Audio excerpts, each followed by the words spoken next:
La prochaine capsule porte sur la façon d'inscrire des montants de rente du REGOP dans Marathon. Donnez-moi quelques instants pour ouvrir le calculateur et vous présenter ce mode d'emploi.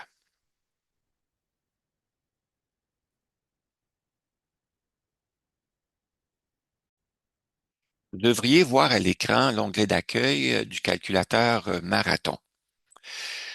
Pour inscrire les données de la rente du REGOP dans Marathon, il y a deux onglets à utiliser. Le premier onglet, c'est l'onglet Scénario et le deuxième, l'onglet Budget. Allons immédiatement dans l'onglet Scénario. L'onglet Scénario comprend quelques blocs d'informations et pour inscrire les montants de rente du REGOP, il y a deux blocs à considérer, le bloc débutant à la ligne 22 et celui qui débute à la ligne 28.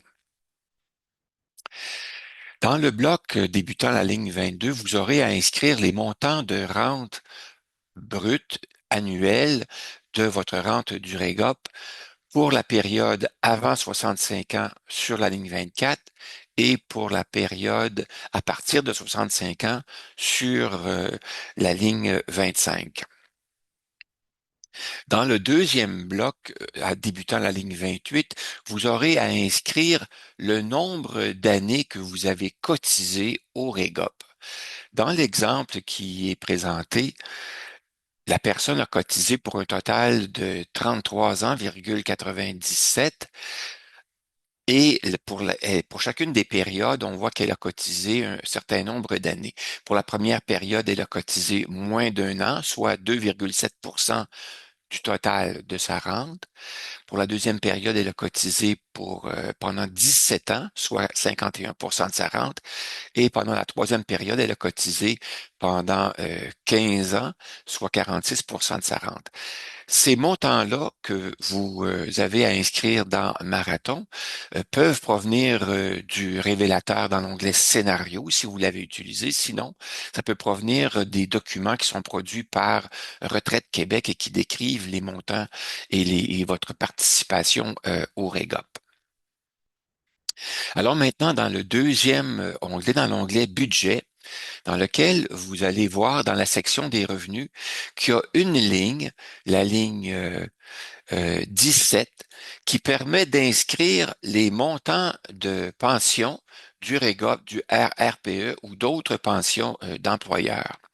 Vous constatez aussi que les montants qui sont inscrits pour chacune des années sont dans des cellules qui sont grisées, ce qui indique qu'il s'agit d'une formule. Cette formule-là, elle fait simplement que reporter les montants qui ont été calculés à la ligne 285. Alors, allons voir plus bas comment tout ça est calculé.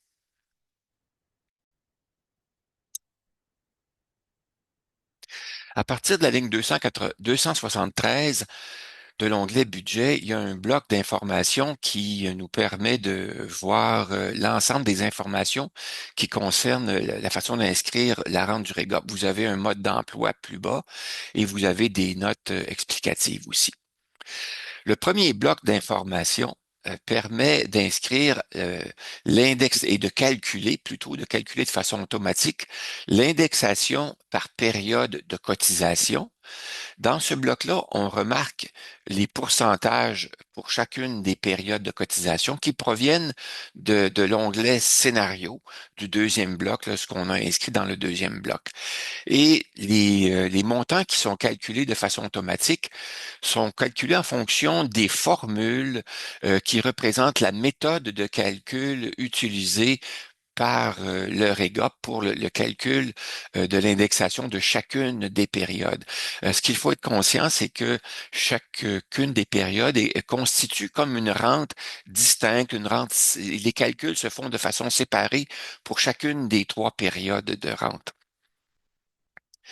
Alors, vous voyez que la formule pour la première période, elle est différente de celle de la deuxième période, qui est plus complexe, comme vous pouvez voir.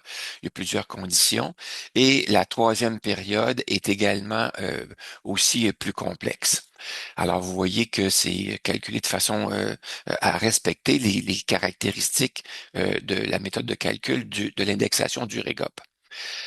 Dans le bloc suivant, on voit que ce bloc-ci sert à inscrire les montants de rente indexés par période.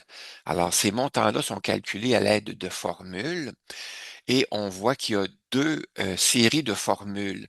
Les formules qui concernent les années à venir, dont on ne connaît pas le montant réel de la rente qu'on a obtenue, et les formules qui sont appropriées pour les années où on connaît le montant exact de la rente que l'on a obtenue.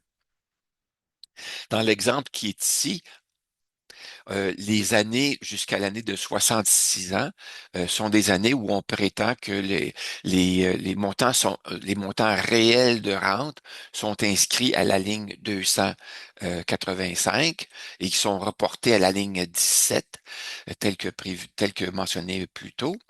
Et la formule de calcul du montant de rente indexé par période tient compte du montant de l'année en cours pour faire ce calcul-là, tandis que dans les formules pour les années à venir, le montant de chacune le montant de rente indexée pour chacune des périodes tient compte plutôt du montant de la rente indexée de l'année précédente, mais pour la même période. Alors, c'est ces montants-là qui sont tenus en compte, qui sont différents pour les formules. On remarque aussi que pour la deuxième période, le montant de rente indexé est à zéro, il est vide. Pourquoi ça? Parce que dans la deuxième période, si l'inflation est de moins de 3%, il n'y a pas d'indexation de cette partie-là de la rente. On peut donc supposer que dans l'onglet scénario, le taux d'indexation, le taux d'inflation prévu est de moins de 3%.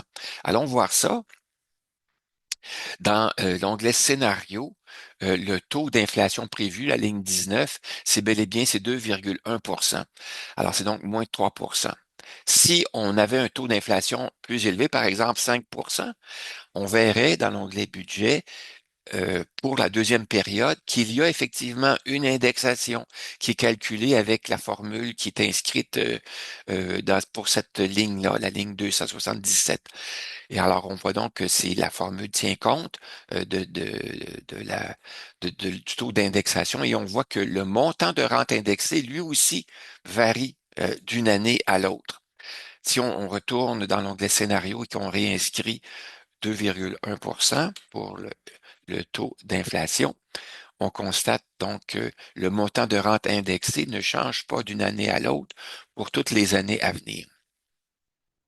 Maintenant, lorsque vous utilisez Marathon au début de la prévision, ce que je vous suggère, moi, c'est pour les années avant 67 ans, je vous suggère, moi, simplement de reporter sur la ligne 285 les montants de rente qui ont été calculés par le calculateur, le révélateur, dans l'onglet Synthèse à la ligne 83, dans la colonne C. Ligne 83 et suivante. Alors, vous inscrivez les montants qui sont dans le révélateur et vous les reportez simplement sur la ligne 285 jusqu'à vos 66 ans de sorte que les calculs vont se faire avec cette année-là, donc avec la formule qui est déjà grisée, plus foncée, qui indique que c'est le montant réel.